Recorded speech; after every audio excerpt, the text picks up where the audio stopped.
It was freezing over at Citi Field, and the Mets lose 2 out of 3 against the Arizona Diamondbacks. I got a lot of thoughts and a lot more coming up on this episode of the Bleed Orange and Blue podcast. Meet the Mets, meet the Mets. Step right up and greet the Mets. Bring your kiddies, bring your wife. Guaranteed to have the time of your life, because the Mets are really socking the ball, knocking those home runs over the wall. East side, west side, everybody's coming down to meet the METS Mets of New York Town. Hello, everybody, and welcome to the Bleed Orange and Blue podcast. My name is TJ Labby, and this is the third series recap of the 2026 New York Mets season. They recently came off a series against the Arizona Diamondbacks, of which ended last night, and it was freezing for all 3 games, at least below the 30-degree mark over in Queens.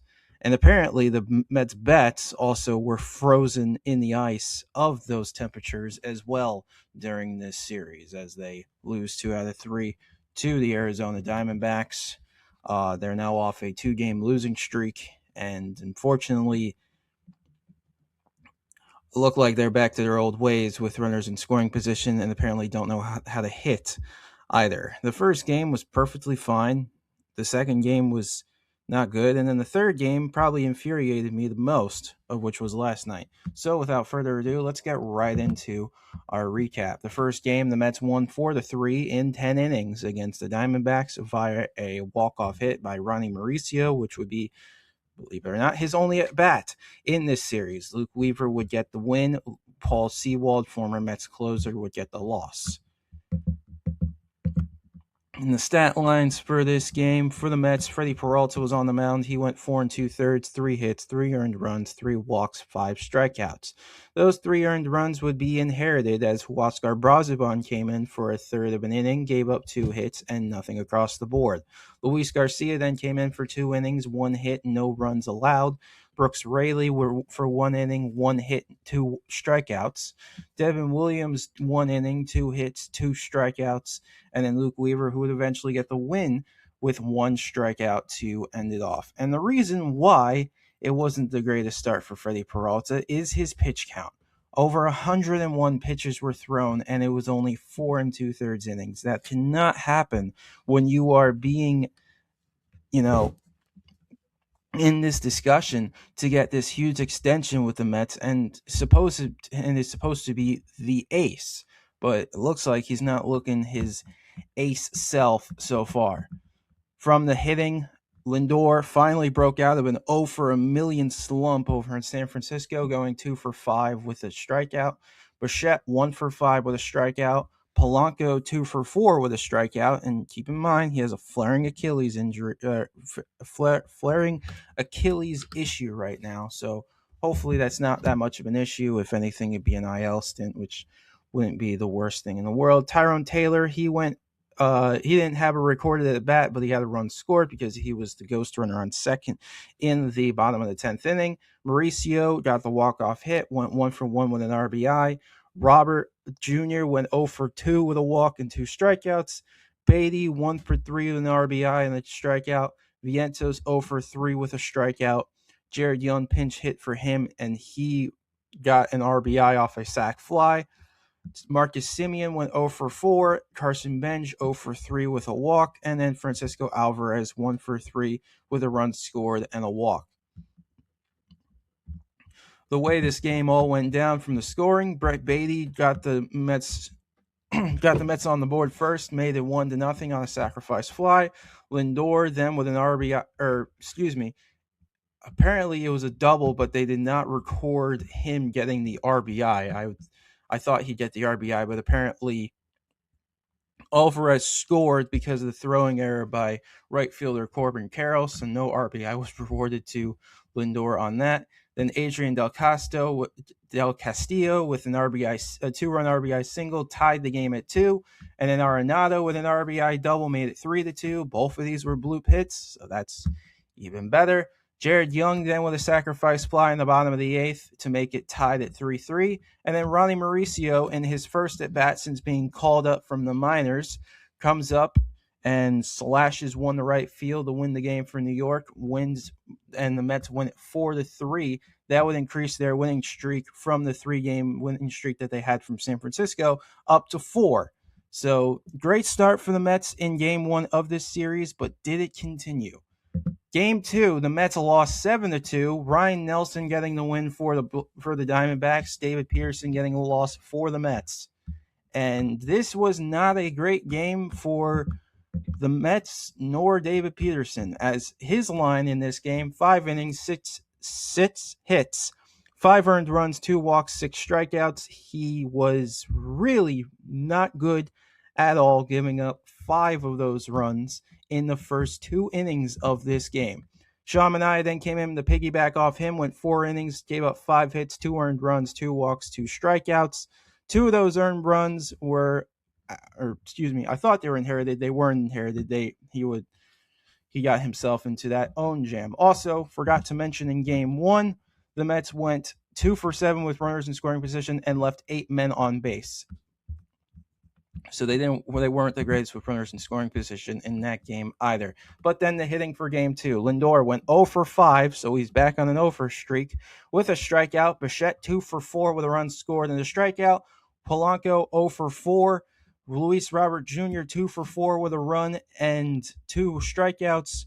Beatty 2 for 4 with an RBI. He was looking hot. Vientos 0 for 3 with an RBI and 2 strikeouts. Simeon 0 for 4, Carson Benj 1 for 4 with a strikeout, and Francisco Alvarez 1 for 3 with a walk. So, and it's pretty straightforward for the scoring. It was all Diamondbacks. Gabriel Moreno with a sacrifice fly made it 1-0 Arizona. Then Ketel Marte with an RBI single, followed by a Corbin Carroll 2-run RBI double, and a Geraldo Perdomo sacrifice fly in that top of the second made it 5-0 D-backs very early. Brett Beatty with an RBI single in the bottom of the 6th made it 5-1. Jorge Barosa with an RBI double made it 7-1 Arizona. And then Mark Vientos with a sac fly made it 7-2. And that would be the final score of this game.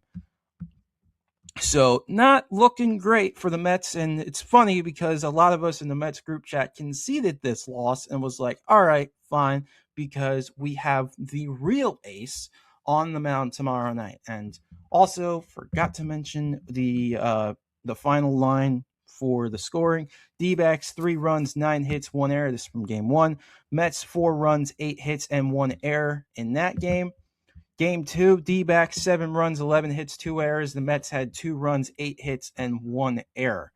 So then we move on to the final game, and the final game infuriated me the most, and you're going to wonder why. Why did this game infuriate you the most? Well, you're about to find out. The Mets would lose this game 7-1. Eduardo Rodriguez getting the win for the Diamondbacks. He improves to 1-0 and McLean got the loss, which shouldn't have been a loss, 1-1 with a 2.70 ERA.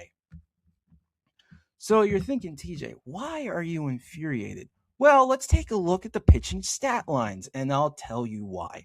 Nolan McLean went 6 1/3, 3 hits, 2 earned runs, 2 walks, 8 strikeouts. He also had 5 shutout innings before going into the 6th inning. 6 shutout innings before going into this inning.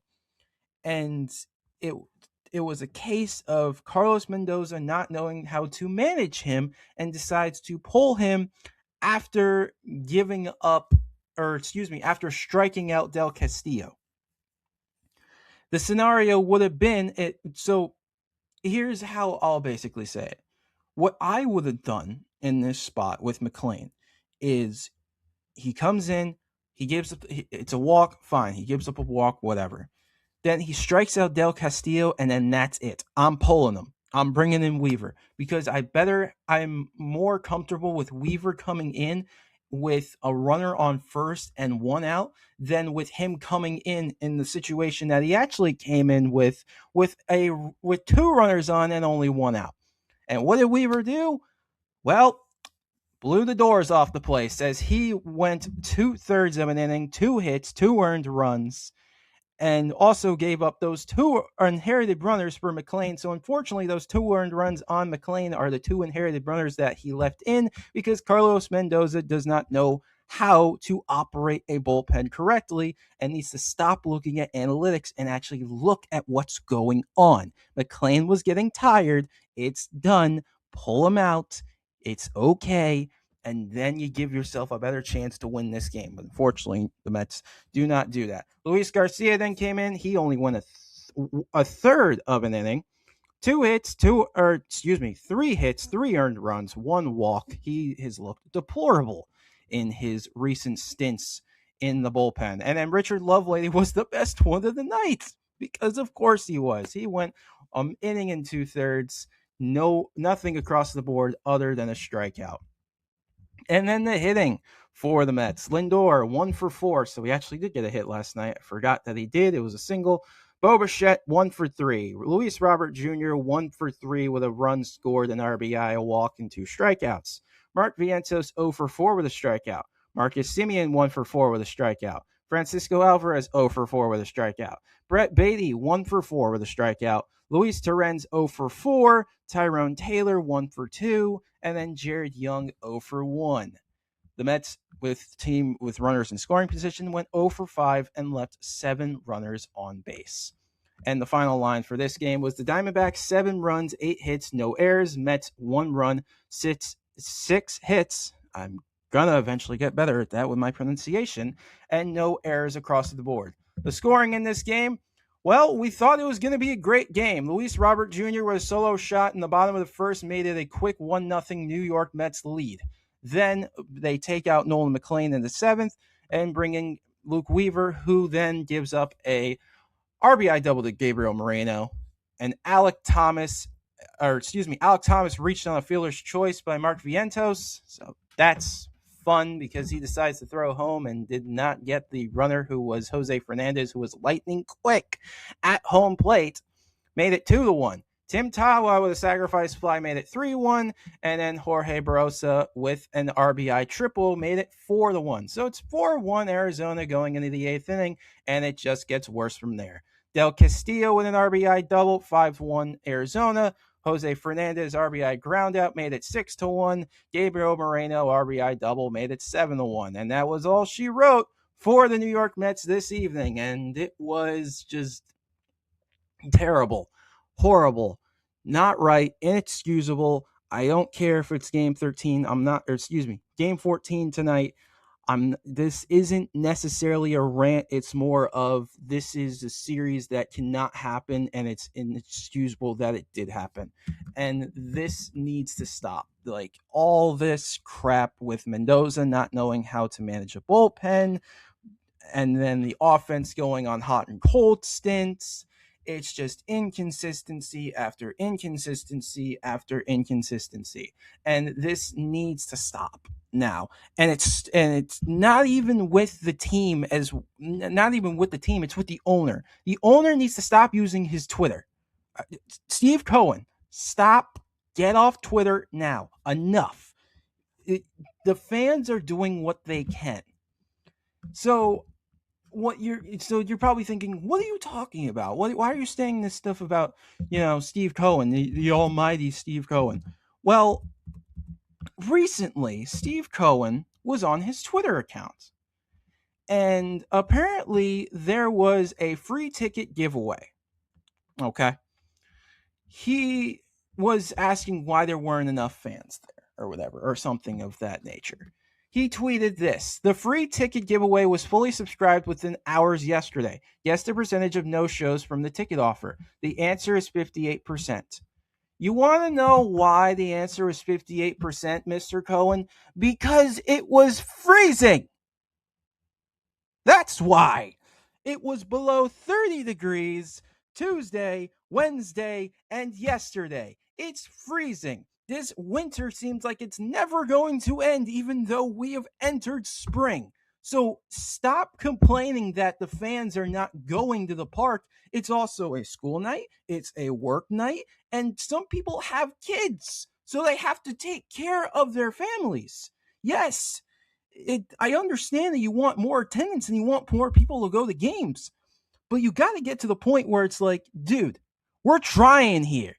How about you give us a better product on the field before you start complaining about us fans and not being able to go to games? It's just ridiculous to me how an owner can call out his team like, or call out his fan base like that when we're trying to do what we possibly can. It's the same thing with the Wilpons. The Wilpons treated us like crap, and now the Cohens are treating us like crap, man. Like, what the heck? When can the Mets have a good owner? When can the Mets have someone who actually is willing to lead and willing to bring this team to a championship? I don't know. I don't know when it ever is going to come. But anyways, the Mets are 7-6. They're in third place in the NL East. Doesn't really matter. Standings don't matter right now. But it's annoying that we're 7-6. We should be more like 9-4 or something like that. We should have more wins under our belts. Honestly, I feel like we should have won the series over in St. Louis. We should have done a lot better over there. San Francisco was a great bounce back. And then we absolutely should have won this series. This was pathetic. So I don't know. But let's preview tonight's game, because guess who's coming in tonight? The Sacramento Athletics. And who is on that team, pray tell, Mets fans? Oh, that's right. The Flying Squirrel. Jeff McNeil returns to Queens for the first time since they decided to trade him. So, what to expect with this game tonight? The Athletics are 5-7 in fourth place in the AL West, but recently came off a series win against the New York Yankees, who are one of the best teams in baseball because, of course, logic. Anyways, the pitching matchup tonight, Clay Holmes for the New York Mets. He's 2-0 with 1.42 ERA. He's looked fantastic in his two starts for the Mets. And on the mound for the Athletics is JT Ginn. He is 0-0, has no decision with a 5.14 ERA. And now that I'm looking at this, I think this is a bullpen game that they are trying to... Yes, it is. This is a bullpen game for the Athletics. So this is where you make your mark. This is where you attack. So hopefully this lineup tonight can attack.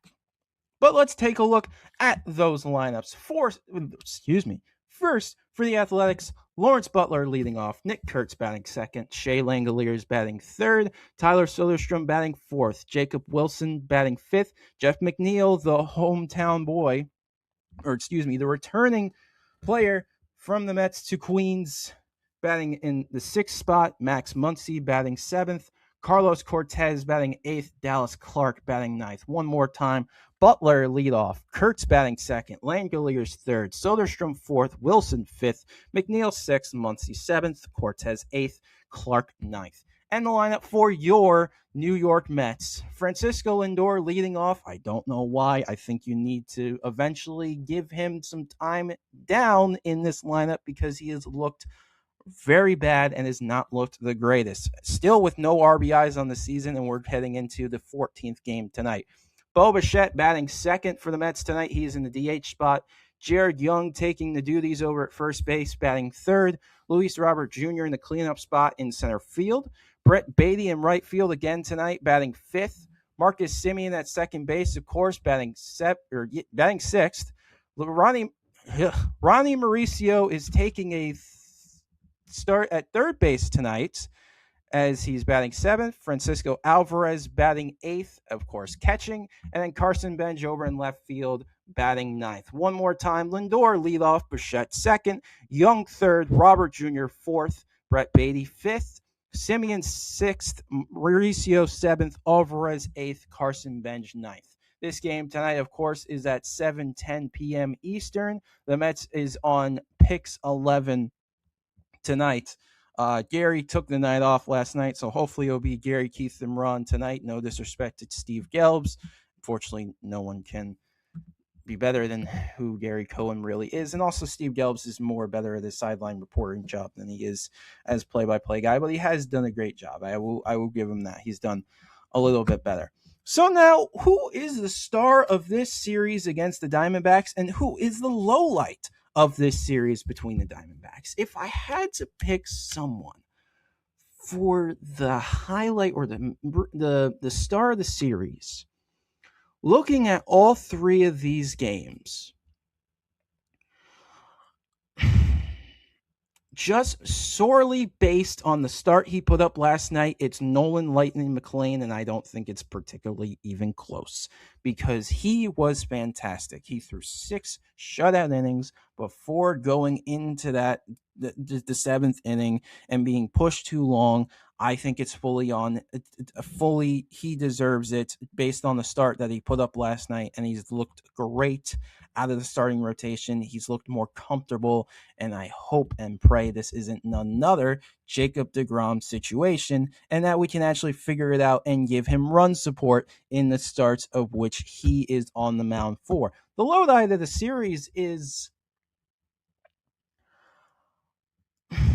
who would be the low light of this series? Because a lot of people, Lindor, easy. There it is, Lindor. 3 hits in this series. Took an 0 for 5 in game 2. He's made error after error. It's just not looked great. He has not looked comfortable. And I know it's the April stint of which Lindor is not the greatest, but I mean, dude, you gotta pick it up eventually. Like, we're paying you all this money, and like you have all these all this media attention around you and your family and all that stuff. You gotta figure it out, man. Like, enough's enough. You got to figure it out. But of course, the Mets start the 3-game set against the Athletics tonight.